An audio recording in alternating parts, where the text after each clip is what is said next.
এইমাত্র অন্নপূর্ণা ভান্ডার প্রকল্পের official notice প্রকাশিত হলো। বিডিও ও এসডিও অফিসে হবে সম্পূর্ণ ভেরিফিকেশন। হ্যাঁ বন্ধুরা, বেশ কিছু গুরুত্বপূর্ণ গাইডলাইন প্রকাশিত করলো মুখ্যমন্ত্রী শুভেন্দু অধিকারী। এই অফিসিয়াল নোটিশে পরিষ্কারভাবে বলে দেওয়া হয়েছে এই অন্নপূর্ণা ভান্ডার প্রকল্পে কারা কারা টাকা পাবেন এবং কারা কারা পাবেন না, নতুন কি গাইডলাইন দেওয়া হয়েছে সমস্ত কিছু জেনে নেব আজকের এই ভিডিওতে।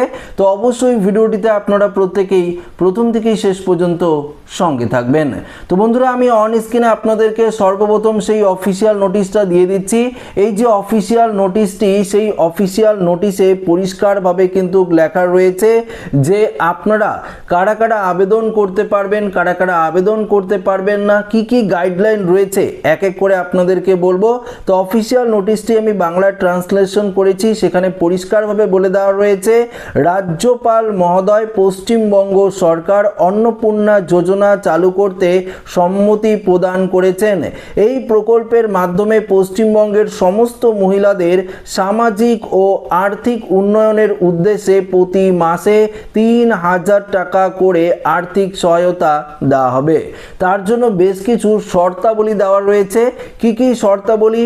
১ নম্বর বলেছে আবেদনকারীর বয়স 25 থেকে 60 বছরের মধ্যে হতে হবে, অর্থাৎ লক্ষ্মীর ভান্ডার প্রকল্পে যেমন 25 থেকে 60 বছরের মধ্যে মহিলারা টাকা পেতেন, তেমনটাই অন্নপূর্ণা ভান্ডার প্রকল্পেও 25 থেকে 60 বছরের মধ্যে হতে হবে আপনার বয়স।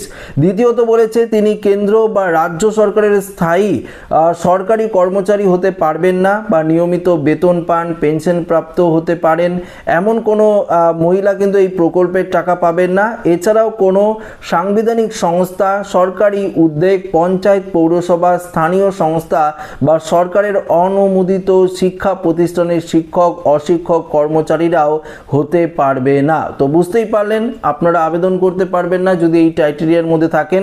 তৃতীয়ত বলেছে যদি আপনি করদাতা হন, অর্থাৎ যদি আপনি আইটি ফাইল করে থাকেন, আপনার নামে যদি আইটি ফাইল থাকে, তাহলেও আপনারা কিন্তু এই প্রকল্পের জন্য আবেদন করতে পারবেন না।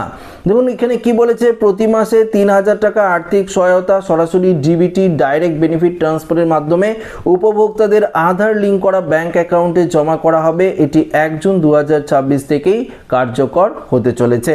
পরবর্তী বলেছে বর্তমানে লক্ষ্মীর ভান্ডার প্রকল্পের সমস্ত উপভোক্তাকে অন্নপূর্ণা ভান্ডার যোজনায় অন্তর্ভুক্ত করা হবে, তবে মৃত ব্যক্তি, স্থানান্তরিত ব্যক্তি, এসআইআর থেকে বাদ পড়া বা অনুপস্থিত ভোটারদের বাদ দেওয়া হবে।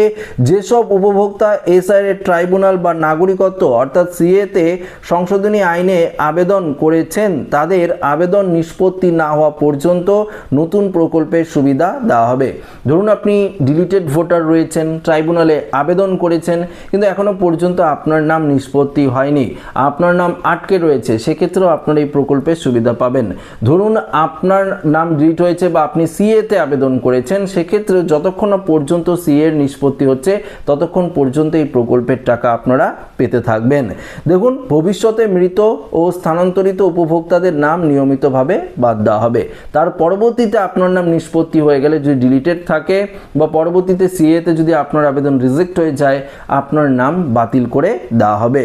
নতুন আবেদনকারীর জন্য ১ জুন ২০২৬ থেকে অন্নপূর্ণা যোজনা পোর্টাল অনলাইন আবেদন চালু হবে। তো বুঝতেই পারলেন ১ জুন ২০২৬ থেকে অন্নপূর্ণা ভান্ডার প্রকল্পের যে অনলাইন পোর্টাল সেটি চালু হয়ে যাবে। সেখান থেকে আপনারা নতুন যারা আবেদন করতে চান প্রত্যেকেই আবেদন করতে পারবেন। অন্নপূর্ণা যোজনার আবেদনগুলি সরাসরি আধিকারিকদের মাধ্যমে যাচাই করা হবে। গ্রামীণ এলাকায় বিডিও অফিস এবং শহর অঞ্চলে এসডিওতে যোগ্য আবেদনকারীর তালিকা জেলাশাসকের কাছে অনুমোদনের জন্য পাঠাবে। কলকাতা পৌরসভা এলাকায় এই কাজ কেএমসি আধিকারিকদের মাধ্যমে সম্পূর্ণ হবে। অনুমোদিত আবেদনগুলির রিপোর্ট অন্নপূর্ণা যোজনার পোর্টালে কিন্তু আপলোড করা হবে। জেলাগুলিতে জেলাশাসক এবং কলকাতা পৌরসভা এলাকায় কেএমসি কমিশনার অনুমোদিতকারী কর্তৃপক্ষ হিসাবে কিন্তু কাজ করবেন। তো বন্ধুরা, পরিষ্কারভাবে বুঝতে পারলেন আজকে ইতিমধ্যেই কিন্তু এই বিজ্ঞপ্তিটি প্রকাশিত করা হয়েছে।